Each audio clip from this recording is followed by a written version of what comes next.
So I am so excited today. This is actually a first on Limitless Leader Live because we had such an impactful conversation last time that we're coming in for part two, and a lot has changed since last time. So I'm very excited for this conversation with Calline Sanchez, who is VP of Global TSS, Service Planning, and Premium Support for IBM. Calline, thank you so much for joining me again. I am so excited, not just because of the amazing conversation we had the first time, but the world has changed in the last few weeks and couple months since we have spoken. And I think your subject matter is going to be even more important now than ever. So thanks so much for joining me. Thank you. It's always wonderful to be here and to have a wonderful conversation with you. Yeah, thanks so much. So let's just go ahead and jump in. Now, if you can just for anyone who didn't see part one of the interview, there is a part that was so important that I don't want to skip over. So if you don't mind repeating, maybe giving us a abbreviated version, but an important version of what really inspires you to greatness. Where did you start out and how did you get to where you are today?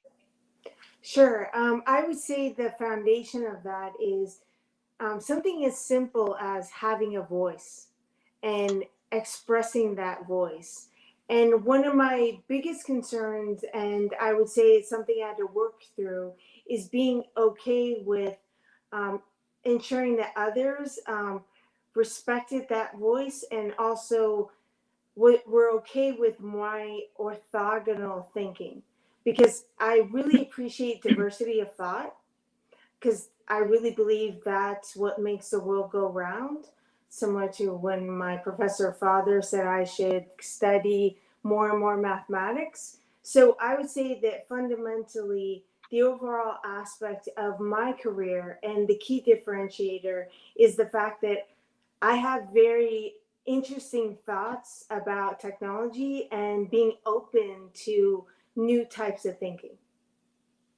Great. And then, a lot of times when we see female, ambitious, heart-centered female leaders such as yourselves who have achieved the level of success that you've achieved, we assume that you were maybe born into the world as a VP at IBM. So, and a lot of times people lose sight of the fact that there's detours and bumps along the way. So can you share a story, if you don't mind, me making you a little bit uncomfortable, and sharing a story of where maybe you got derailed a little bit and how did you recover? Yeah, so I do have one story, and it is quite uncomfortable. So forgive me if my voice cracks at all.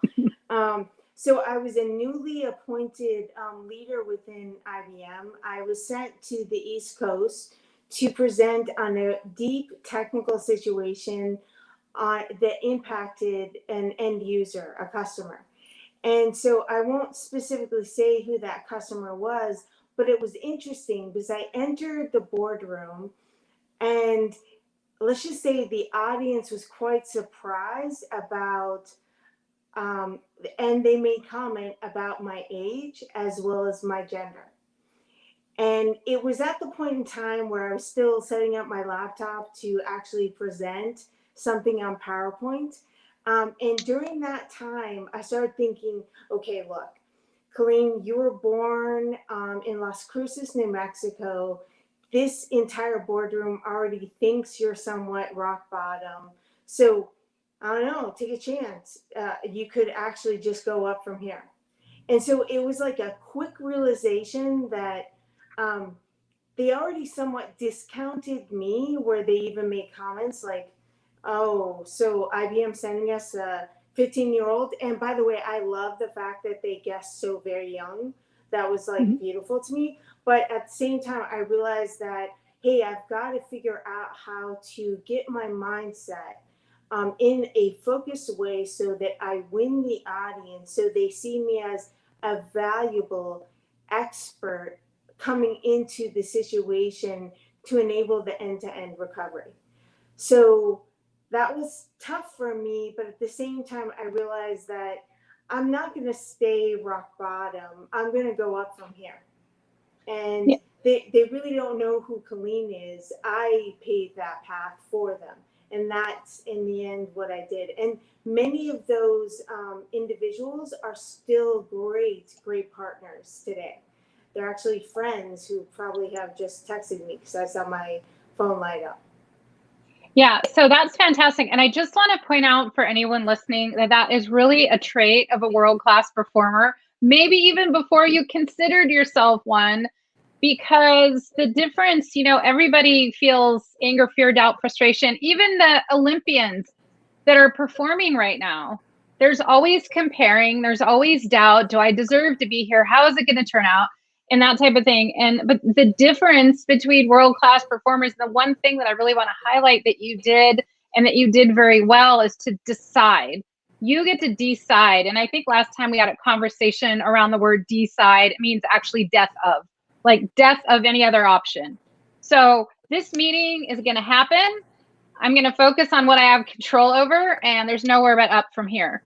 Because you could have very well decided something else. You could have gotten in your head. It could have gotten away from you. And at the end of the day, it could have really derailed your best performance, which at the end of the day, that's all you do have control over. So I don't love the story that it was uncomfortable, but I love the story for how you know, recovered. And that really, at the end of the day, what is really helps dreams and come true and legacies to be made. So anyways, thanks for sharing that. I appreciate your transparency. And so I want to pivot a little bit, if you don't mind, and talking and piggybacking on that last comment on legacy, because we talked a little bit about before we went live, is that, you know, there's a lot of places where you can learn about leadership from very smart people.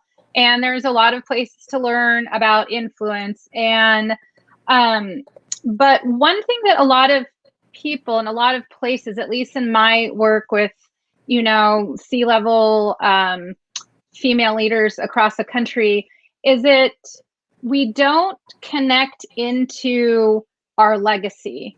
In other words, our thinking is sometimes a little backwards. We might be thinking either if we're a leader and let's say we're an emerging leader, we're a manager, we want to get to director. Maybe we're a director, we want to get to VP, or maybe VP and higher, or maybe we're on the C staff, but we want to have a board seat. There's always a next level, you know, and a lot of times how we think about it is, I'm here, I want to get over there, but it seems very difficult, and that can be frustrating. But if we flip it and think about, well, let's set up our legacy. How do we want it to turn out? How do we want to be remembered? And why? How do we make ourselves matter? So when we exit our role, how do we want to feel then? What have we accomplished? What lives have we touched? How are my colleagues and the world and also my clients different because of me? And then work backwards from there. So we've talked a little bit about the Limitless Leader Live digital curriculum, a little bit about the importance of doing this high-level aspirational clarity work before getting into the nuts and bolts of let's figure out a strategic plan and set goals and do all of those things. So can you shine a little light on your thoughts on the importance of thinking of a legacy plan? And it might be a legacy plan not for your entire working career, but it could be for a meeting. So in other words, I'm going into this high level, this important meeting. How do I want to be remembered when it's over? How do I want to feel? How do I want to leave everyone else? Or it could be in your current role. So you can take whatever level or whatever time period you see fit. But how important do you think that this high level aspirational work is? Yeah, so based on some of the reading and the videos I've watched, based on what you offer, Sheryl, it's like really being grounded in your authentic self. And so I feel like it's two components. The first is, I know I said earlier to have a voice, but also I want people to perceive in meetings and also within my ecosystem that I am open to new thinking. I'm open to diversity of thought and these ideas that may come from like really odd, interesting spaces. And so I just want to be perceived with my authentic self, like, hey, Calline is totally open. She really enables this idea of like open source, open thinking for the benefit of the collective. So that's the first. And then the second, based on the legacy aspect, is I always consistently want to remain relevant. And what I mean by that is I'm somewhat paranoid for myself to be, and forgive me, I have like, it's like a little prop, diskettes, right? You're dating yourself. Oh yeah, it's a little diskettes that are here. This is like computer science 318, and I can only imagine how many lines of code I will never see again. Yeah. So what's interesting about that is I always feel that it's important to consistently learn. And the paranoia stems from the fact that I don't want to be obsolete. I don't want to be obsolete like a diskette. I actually want to be relevant. And the only way to maintain this idea of relevance is to consistently learn, be open to new ideas, pivot, like being in this constant state of flux or change. As much as I, of course, like anyone, like this idea of no change because of comfort, I just don't feel that I ever want to live in that place of comfort only, because what turns things in my stomach are when I'm learning new things and when I'm being open to some new ideas that people are bringing to the table that I've never heard before. So that's the other component, is just making sure that I'm relevant, I'm open, and I do not suffer from this idea of paranoia based on skill. And look, for those who are out there, please don't misinterpret what I'm saying with growing skills, expertise, and all that. I'm more just saying that it's important to learn and to continuously learn. And that is like a life goal. And I want my 10-year-old daughter to think, oh, my mom has always been open to learning and listening to me. And that's kind of what it means to be my authentic self. Hopefully that answers some of your questions, Sheryl. Yeah, no, I appreciate your transparency. And I want to point out, I mean, it is very courageous to say something like, well, I'm a little paranoid, because at the end of the day, that honesty with ourselves is really important. And that's another trait, because I think you're racking up the traits of the world-class performers as we're speaking. But that's another trait, is that, first of all, before I talk about the necessary trait, emotions demand to be acknowledged, and concerns and worries demand to be acknowledged. So having the bravery to say, I have a tendency to be paranoid. I mean, that's the raising our awareness is the first step to being a world-class performer, because we need to look it in the face. And so you can actually use that as a superpower rather than having it debilitate you. And so what I want everyone to really pay attention to is just to be honest with yourself. What are you worried about? What are you doubtful about? What makes you feel like you're an imposter? What keeps you up at night and what have you? And look it in the face, and say, if that thing were going to talk to me and say, Calline, I know you're paranoid about this, but if you don't want to be, you should do that. And that's something that I teach that you're inherently doing. And so I just really want to highlight that, because one of the main differences, if I can generalize, between female and male leaders is that sometimes men just go for it, which is great. Sometimes it's reckless, sometimes it's great, but it's just different. And women have to check so many boxes, or like if they, for brilliant ideas, they have to be buttoned up and airtight and what have you. And so I really appreciate and admire your ability to really lean in, not necessarily the Sheryl Sandberg sense of lean in, but just the actual literal meaning of lean in to what some of your tendencies are and learn from them and allow them to propel you as a leader. And so I don't need to really spend that much time on that, but I want anyone listening to understand that no matter what level of a leader you are, there's fear and doubt and emotions that go along with doing something new or accessing the next level, and just really facing them like Calline did is really important. And so I would like to know if now, you know, that you're a really successful and influential VP at IBM, how would you coach your younger self? So in other words, to do something newer or different, or to be bolder, quicker, or if you were to sit down with your 25-year-old self, what would you tell her today? So it goes back to what I had mentioned before. At the beginning of my career, I was very, I'll just summarize it this way, as a wallflower. I was one of those software engineers or engineers that walked in and sat in the side of the room, never at the table.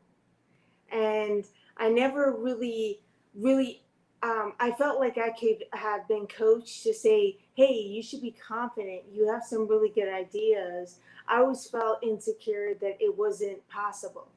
Though I would say that someone who made it happen for me was actually a male manager who had hired me at the time into IBM from Sandia National Labs. And they're like, Kline, what do you think about this? Like, they would always go out of their way to make sure that little meek person in the corner would speak up. You know, it's like, and at first it was really, really tough for me to do it. I'm like, oh my gosh, she's talking to me. What do I do? I can't just say nothing. And I started to actually start preparing my script and rehearsing, because most likely he was going to say, hey, Kline, what do you think about this? Based on what we're thinking from an AI perspective, we're removing bias and things like that. And so I rehearsed over and over again in order to find my voice. And if I had a moment with my younger self to coach, it would be like, do you really think you needed that much rehearsal? It would have saved you a lot of time. Just speak from your heart, be yourself, and guess what? It will come. Maybe some of your ideas won't be as respected as others, but it's like important that you just feel comfort in your own personal voice and your ideas, and you're eager to share.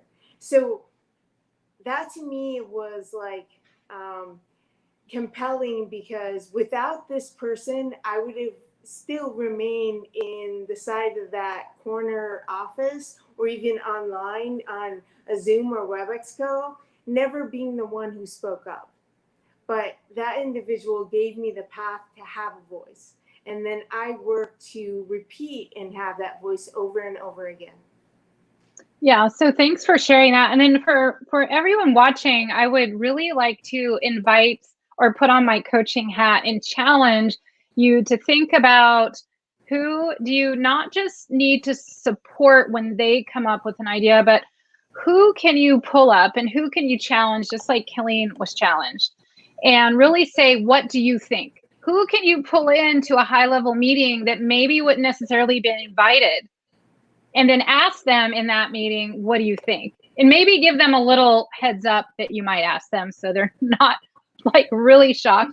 But just, who can you really do that? And then also ask yourself, where can I be speaking up more?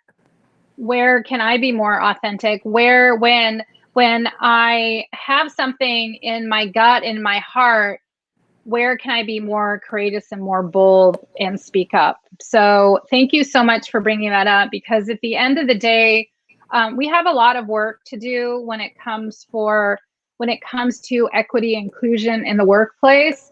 And I also, we can't control others, and so while we're on that path to people getting educated and improving, I think we all have work to do on ourselves. And I think you're really sharing some gold nuggets of wisdom that we can all work on. So thanks for bringing those up. And then finally, what is a takeaway that you want to leave everyone with? So if they're just coming in at the end of this interview and you're like, oh, you may not have heard the rest of the interview, but if anything else, be sure to remember this and take action on it. Yeah, so I would, because this is like top of mind for me right now, so forgive me, it's like a moment of free therapy, so to speak, Yeah. is I've been thinking a lot about digital Darwinism, where it's like this idea that technology or society, the things on our handheld devices are moving faster than the organizations or the communities around us that intend to serve us as a collective unit. So digital Darwinism constantly reminds me, it's like, wow, you've got to learn faster. Hey, Kline, have you learned enough, just enough, about like cloud microservices? Or like, and I constantly am in this battle where every evening I do this little moment in time. It's somewhat of a meditation where I breathe and I think, and that's what's really nice, and think about what things do I want to learn enough about next. So I would say that in order to live in this really interesting world we find ourselves in right now, and with all this pervasive technology around us, well, we want to make sure that we are our better selves. And the way I believe personally, and this is just Kalline's opinion, of my better self is constantly learning. So that's just something that I wanted to highlight. Sheryl, is this idea of being a continuous learner. I know it sounds like cliche, but it's like, I don't know. I can't escape that deep down back in my head, like paranoia of the fact that I continuously need to know just enough about many different things. And you know, or whatever it is based on your industry, etc. So that's something that I consistently am thinking about right now, is this idea or concept of digital Darwinism, because I want to remain relevant based on my skills. Yeah, and thanks so much for bringing that up, because it's funny that you bring that up, because this is what I read on the plane when I came back as linchpin. You can see it's beat up, the cover's falling off. It's the third time I've read it, but it's really all about being relevant. So stay tuned. I will send you a copy of that. But it's all about being relevant and what's important to you. Like for you, it's digital Darwinism. It's being very relevant in the digital world and trying to stay ahead of it, so you can best serve IBM and best serve, you know, your customers. You know, for me, it might be how to be extremely relevant to be the guide to help female leaders unlock the best version of themselves. Because quite honestly, I think, you know, this big course correction that we need right now, women's voices need to be heard now more than ever. And so based on what you were saying, and you can correct me if I'm wrong, but I think the challenge or invitation is asking yourself, how do I stay relevant? And what is important to me? And how can I take control over that?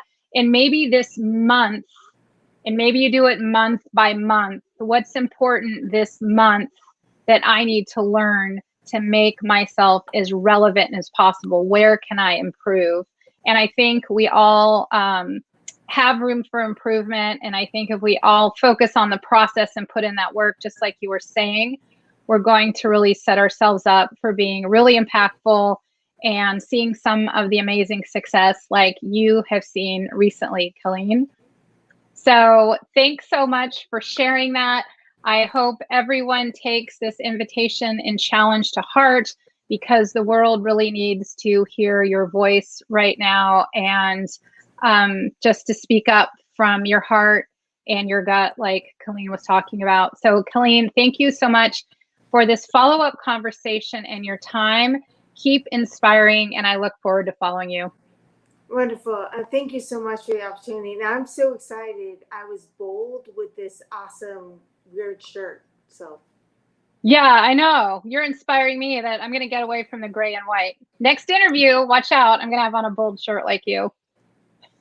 All right. I look forward to following you. Chat soon. bye. Bye.